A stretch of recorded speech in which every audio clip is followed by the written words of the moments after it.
Imagine a world where humans build new lives on distant soil, where dragons are not myths, but living giants of the sky. And in the middle of it all, one fragile hatchling is rescued, raised like a loyal dog, and becomes the key to survival for an entire colony. This is not just a story of survival. It is a story of trust, courage, and a bond that defies nature itself. If you are new to the channel, then please subscribe to the channel and like the video, and tell us in the comments where you're watching from. Now let's jump into the story. On the 8th morning of the rain cycle, the colony hum is steady and calm. Ale processors purr like distant bees. Purple grass bends in a soft wind under a dome of safe light. Inside a small prefab home, a woman named Lena Morrow sits at a metal table with a worn cup of coffee.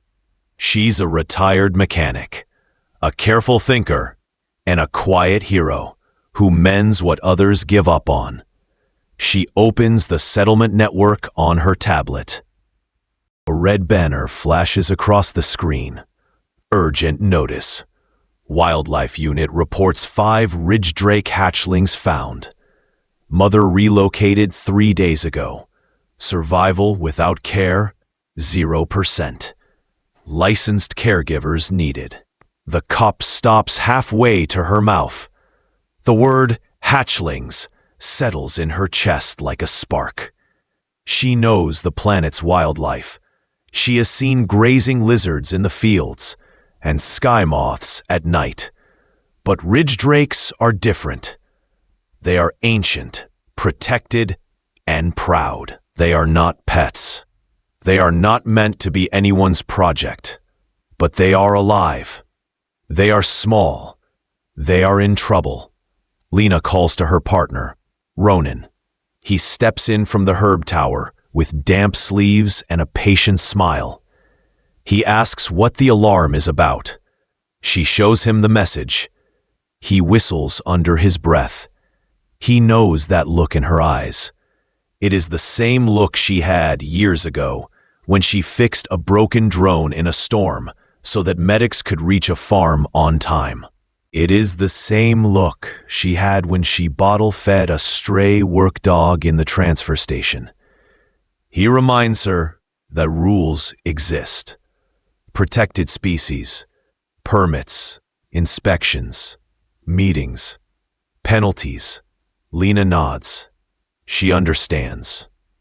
But fear of rules feels thin, next to fear of losing small lives. She suggests something simple. They will drive to the field shelter, only to check, only to confirm that someone licensed has stepped up. Ronan says they will go and only look. He says it with a small tilt of his mouth that means he is already in. The shelter is a cargo pod, turned into a clean, bright room. Heat lamps cast a soft glow. The air smells like disinfectant and wild grass. A junior officer welcomes them.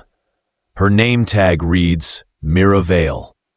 She leads them to an incubator. Inside, 5 hatchlings huddle together like new sparks. 4 are strong in their breathing. Their scales are deep green blue, hints of ocean in sunlight. His breath is thin, but steady. When Lena leans close, one eye opens. It is golden, clear, and curious. Mira speaks gently. The mother nested on a thermal rig and was moved. The eggs were found later by a worker who noticed heat traces. The team did what they could, but the runty hatchling may not last. Lena listens, but her hands already move. She reaches into the incubator. The tiny ridge drake does not resist.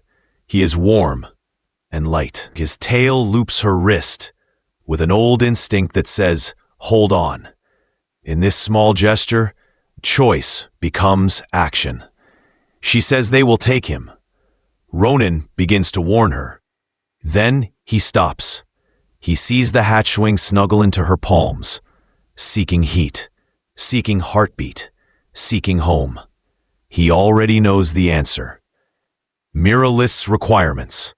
A temporary wildlife intervention permit must be filed within 48 hours. Care must follow preparation for eventual release. No pet handling, no possession beyond safety and science. Lena and Ronan agree. They are old hands at forms and checklists. They will do the work. They name the hatchling Milo because the sound is gentle and round. The first night is slow and careful. The formula must be warmed to a precise point. Lena tests it on her wrist, just as mothers once did on Earth. Every 3 hours, she lifts Milo, angles the bottle, and waits for the tiny throat to swallow. Ronan sets up a heat pad and a soft nest.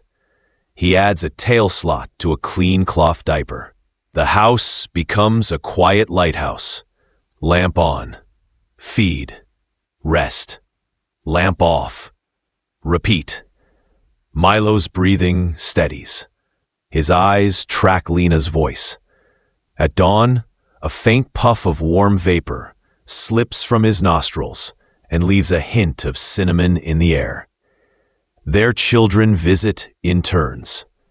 Nala works at the weather array and sets a small camera to capture notes. Ro studies xenobiology and sketches growth charts with neat labels. They observe imprinting signs and whisper that this has never been recorded in such detail. Lena says not to rush with big words, yet she smiles when Milo presses his nose to her palm and makes a tiny purr. The days build a rhythm. Milo learns to wobble from his nest to Lena's boot. He stumbles, then tries again. The neighbor's collie, Comet, comes by with her person, Mr. Haddon. Comet bows with calm manners. Milo watches and copies that friendly bow. Comet thumps her tail. Milo waggles his tail ridge and tips over into Lena's lap. Ronan laughs softly and says, "This house has become a gentle circus."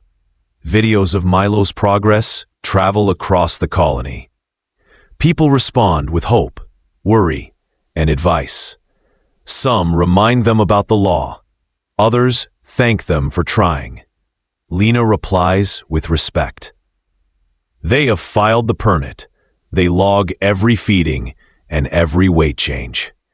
They are prepared for inspections. They are raising Milo for health and future release. They are careful. Yet the story grows beyond paperwork. Milo learns sit in 3 tries. He learns come in 2. He enjoys a soft ball and a simple game of fetch. He greets Ronan at the door with a happy hum that sounds almost like a small engine.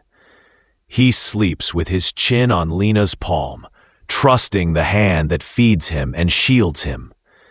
The home feels lighter, like a window has opened to better air.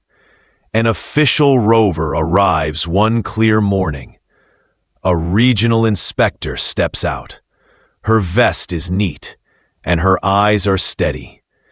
She reviews forms, scans formula, tests the heat pad, and watches a training clip. She sees Milo place a cloth toy at Lena's feet and wait with patient focus. She's not here for comfort, yet her stance softens. She explains the path forward, monthly health checks, behavior records, honest plans for living with a wild species. It is not a pet.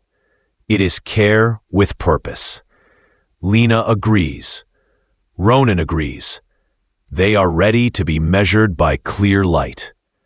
As sunset pours honey over the hills, Lena sits on the porch with Milo sleeping across her boots. He is still small and still fragile. But he is a choice made real. She listens to the colony hum and the far hush of wind over purple grass. She feels the small weight of trust against her ankles. The call has been answered. The choice has been made. A story of rescue and responsibility has begun, and it will shape not only a hatchling's life, but a community's heart. This is an inspiring sci-fi rescue story, a real lifestyle connection, told with simple truth. The first chapter closes with a quiet promise. They will do the work, they will keep the records, and they will fight for the little life that chose them by curling its tail around a human wrist. Morning by morning, Milo discovered the world beyond his nest. The ridge drake hatchling grew stronger, but his habits were not what anyone expected. He wagged his tail ridge like a happy pup. He followed Lena from room to room, never letting her step out of sight. He hummed softly when Ronan came home, greeting him with a sound closer to joy than to the cry of a wild dragon. Neighbors who stopped by were not sure if they were looking at a creature from legend or a strange little dog in the shape of a dragon. Comet, the gray collie from next door, became his first teacher. The dog lowered herself politely to the floor, showing calm manners. Milo studied every move. He copied the bow. He copied the waiting posture at the door. When Comet thumped her tail, Milo tried to wag his, though the motion tipped him sideways. Laughter filled the room when he rolled over into Lena's lap. Comet accepted him as a playmate, and the unlikely pair created a bond that showed the colony something new. A dragon could learn friendship. Training came naturally. Lena tried a simple word: sit. She spoke it with calm authority. Milo folded down in 3 tries. She added, come. He rushed forward in 2. Ronan rolled a soft ball across the floor one evening. Milo scrambled after it, nose bumping it clumsily, then proudly carried it back. It was the beginning of fetch. His eyes lit with purpose, as if this game gave him joy and meaning. He wanted to learn. He wanted to please. He wanted to be part of the family. Word spread through the settlement. Short clips showed Milo trotting beside Comet, Milo curling on Lena's lap, Milo fetching and returning a toy with perfect focus. Colonists who had never cared for dragons watched with surprise. Some were worried. Some were amazed. All were curious. The idea of a dragon acting like a dog challenged what they believed about nature and rules. Could such a creature be safe? Could it live alongside humans? Could it become a symbol of hope? The colony did not have long to wonder. One Tuesday morning, a rover arrived at the Morrow homestead. Inspector Leah Garvey stepped out. She was tall, tidy, and serious. Her badge marked her as Regional Wildlife Officer. She had the sharp gaze of someone who had seen rules broken and disasters follow. She walked into the home with measured steps and asked to see the ridge drake. Her tone carried no warmth. Lena whispered to Milo, sit. He sat immediately. Leah's eyebrows lifted by the smallest fraction. She checked the permit papers. She scanned the formula. She reviewed Lena's careful notes. She watched as Milo picked up a cloth toy and gently set it at her boots. Leah hesitated. Then, almost against her own instincts, she tossed it across the room. Milo bounded after it, caught it, and returned with calm pride. He placed it back at her feet, waiting for approval. This is unusual, Leah admitted. Ridge drakes in the wild are not this responsive. Her voice softened slightly. He has adapted to your family. She laid out conditions: monthly health checks, recorded logs, scientific oversight. Milo could stay only under a study framework, not as a pet. Ronan nodded. Lena agreed. They wanted to protect Milo, but they also wanted to prove he could be something more than wild instinct. After that visit, the story of the dog-hearted dragon reached further. Teachers at the colony school asked Lena to share how calm words shaped behavior. Miners asked Ronan how a dragon could learn to fetch tools without damage. Ro, the family's student of xenobiology, began sketching detailed diagrams of Milo's growth. Nala clipped a camera to the wall to capture every hour. Each step was shared across the settlement's network. Milo was becoming more than a rescue. He was becoming a study in hope, a living lesson in patience, and a story people wanted to follow. His dog-like ways grew stronger. He began to guard the front door. When a stranger approached, he lowered his body and gave a growl that sounded like a small engine. When Lena spoke his name, he calmed instantly. Pressing close to her side, he had learned to trust her voice above all else. He even tried to bark. It came out as a squeaky roar, surprising him so much that he tumbled backward. Comet wagged, and Lena laughed until tears filled her eyes. Ronan said the house felt lighter than it had in years.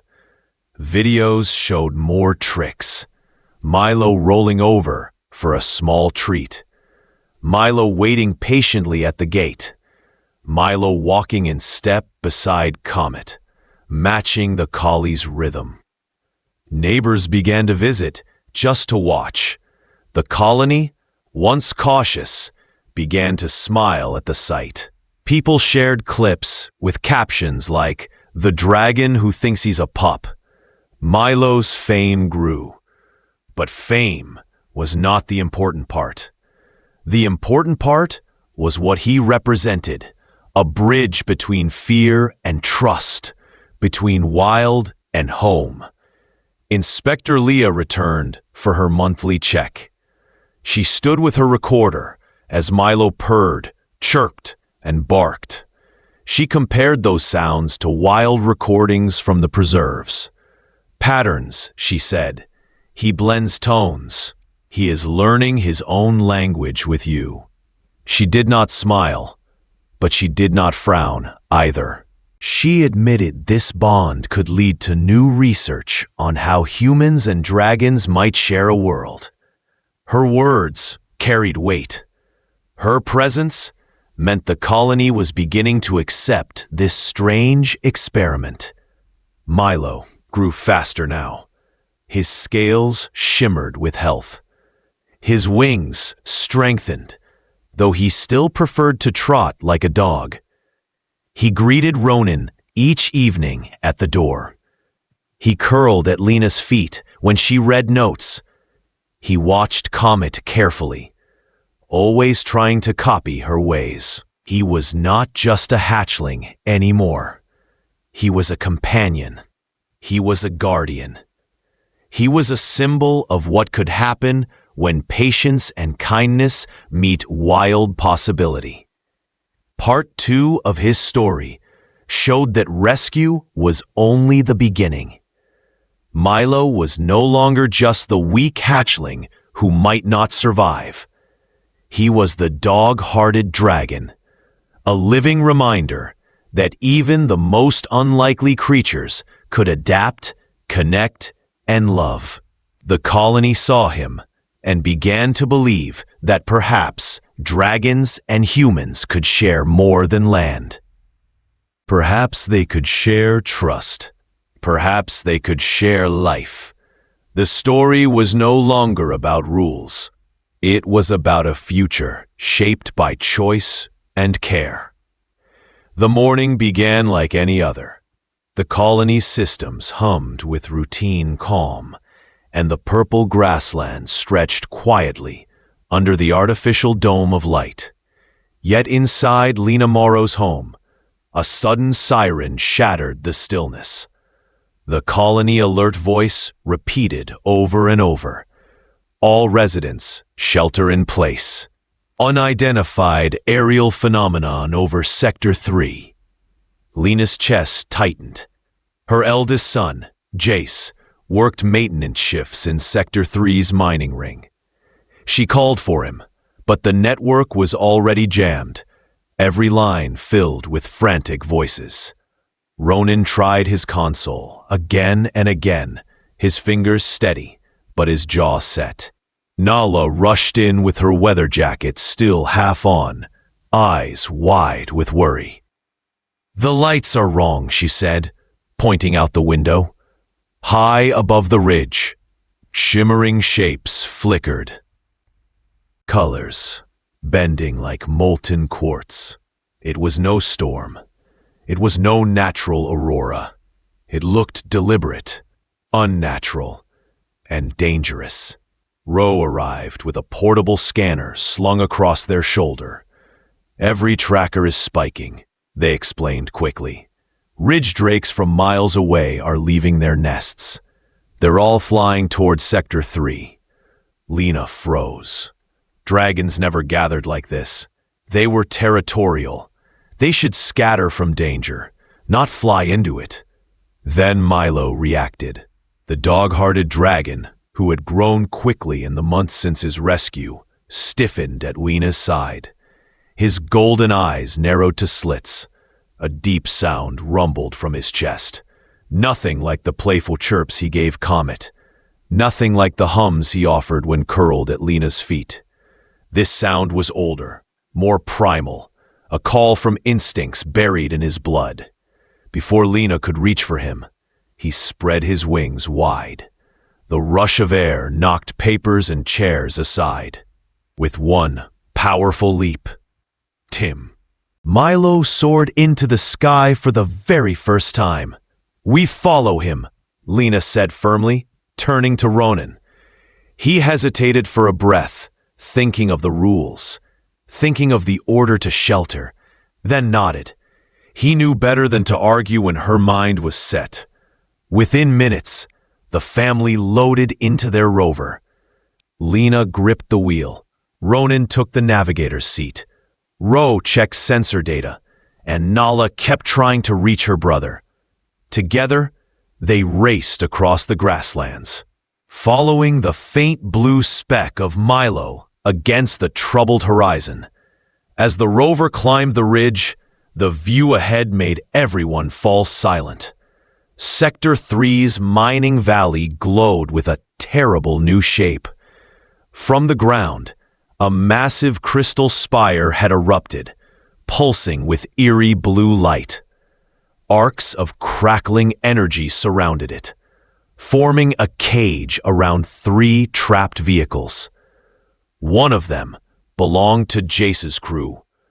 Through binoculars, Lena caught a glimpse of small faces at the window, her grandchildren, pressed in fear against the glass. Her heart nearly stopped. Above the crystal, dozens of wild ridge drakes circled in a vast formation. They were not attacking. They were singing. Long, low cries rose and fell, layered together like a choir. The pulsing of the crystal seemed to answer them, its glow stuttering in rhythm with their tones. Ro's scanner beeped with urgency. "They're trying to steady the resonance," Ro explained. "The crystal's energy is unstable. If it erupts, everything within miles will be destroyed. But the dragons alone can't balance it fast enough." Milo dove through the sky, small among giants, but determined. He cut straight into the crackling energy barrier. Sparks danced across his silver-blue scales, But he pressed on. Landing on the roof of a trapped rover, he lifted his head and let out a sound no one expected. He barked. It was sharp, jarring, and completely out of place among the deep harmony of the wild dragons. Yet the crystal shuddered. The resonance broke for an instant. The energy field flickered, and a narrow gap opened. "Now!" Ronan shouted into the communicator. The trapped vehicles roared forward. 2 made it out before the field snapped closed, but 1 remained inside, Jace's rover. Lena clenched the wheel of the rover they rode in, her knuckles white.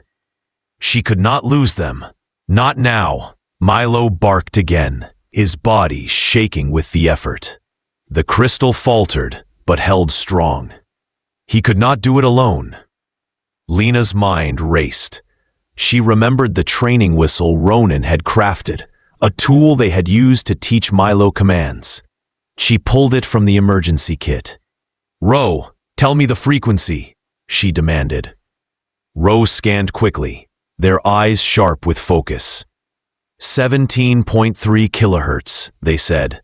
That will bridge Milo's bark with the dragon's harmonies. Lena lifted the whistle to her lips.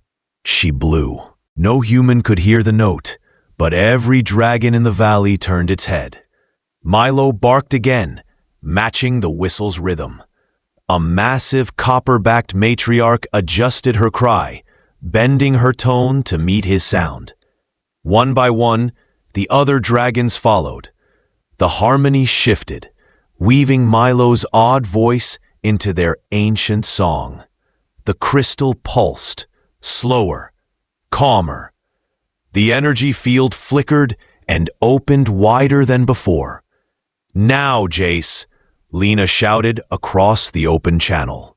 The last rover surged forward, escaping just as the field snapped shut. Milo staggered from the effort, smoke rising from his scales, but his tail wagged with stubborn joy. He spread his wings again and glided down to land hard near Lena's feet. She rushed to him, pressing her hand against his warm side. He was alive. He was strong. He was hers. Above them, the dragons slowed their circle. The copper matriarch descended, lowering her massive head. She touched her nose gently to Milo's head, and then bowed. A gesture of recognition. Lena's breath caught. The wild had accepted him. Rescue crews arrived soon after. Inspector Leah Garvey stepped from her vehicle, her face set with authority. She took in the quieted crystal, the wild dragons still circling, and Milo pressed against Lena's knees. "This incident proves he is unpredictable," she said. Ronan's voice was steady. "This incident proves he is invaluable." Leah studied Milo for a long moment. He picked up the fallen glove and set it carefully at her feet, tail ridge wagging with hope. Leah bent down, almost smiling. "We will need a broader study," she said quietly. What happened here could change everything. The valley exhaled as the glow of the crystal faded. The dragons lifted into the sky, their songs softer now, songs of survival. The people of the colony knew they had witnessed something extraordinary.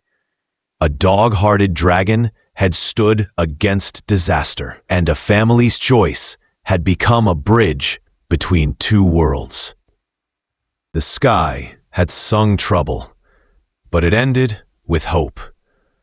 The weeks after the crystal incident changed everything for the colony.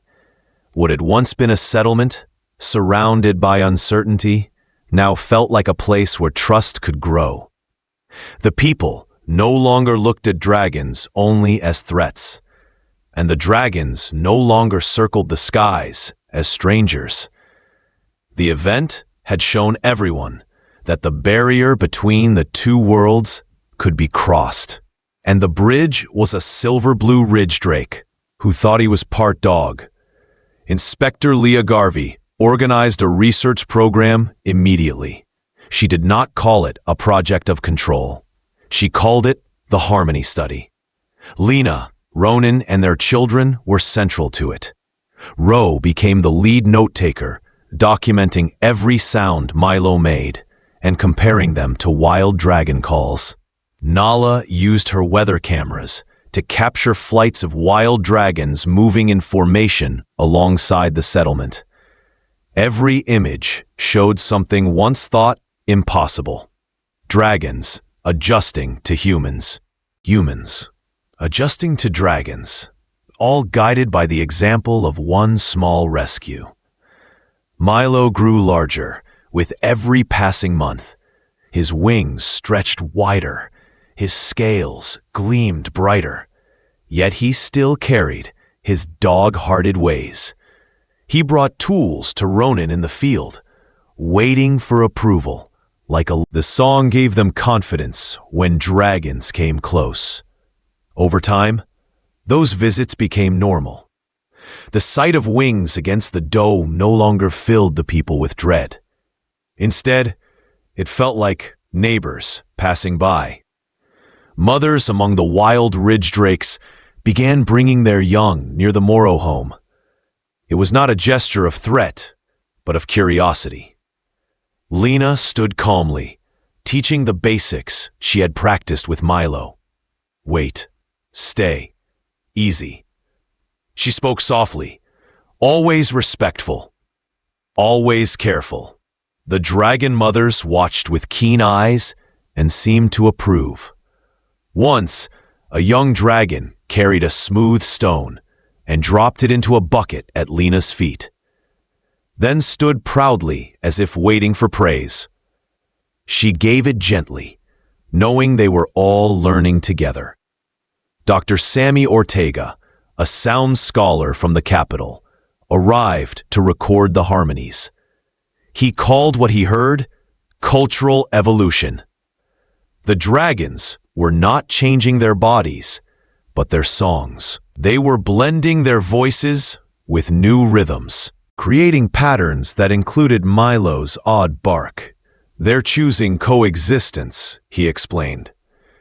They're teaching themselves to live with us, just as we are learning to live with them. His words traveled across the colony and reached the capital, where leaders began to speak of harmony instead of conflict. 2 years passed. The settlement celebrated its 10th anniversary with long tables of food, children playing in the grass, and music that blended human instruments with recordings of dragon songs. Milo curled carefully beside the stage, folding his wings so as not to disturb anyone. He watched with calm eyes as children leaned against his side, reading and laughing. Officials from the capital saw him and wrote notes that would later become new laws for conservation and cooperation. The colony felt proud, not only of its survival, but of the future it was building. Lena and Ronan looked at Milo and saw not just a dragon, but the symbol of what they had chosen years ago in that cargo shelter. A small, fragile hatchling had wrapped his tail around Lena's wrist, and she had refused to let go.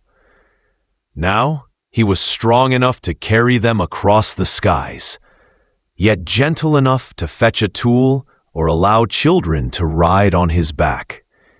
He was proof that compassion could guide even the most unlikely of creatures into trust and loyalty.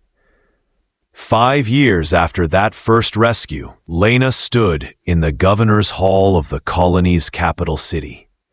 She was awarded the Pioneer Guardianship honor, given to those who shaped peace between people and the wild. She accepted it with quiet grace, knowing the true honor waited outside. Through the window, Milo's massive head was visible above the plaza crowd. He was far too large for the hall, but he waited, watching protectively, tail ridge shifting with patience. After the ceremony, Lena walked into the open air. The crowd parted as she approached Milo. She scratched the ridge behind his ear, the place he still loved most. "Home?" she asked softly.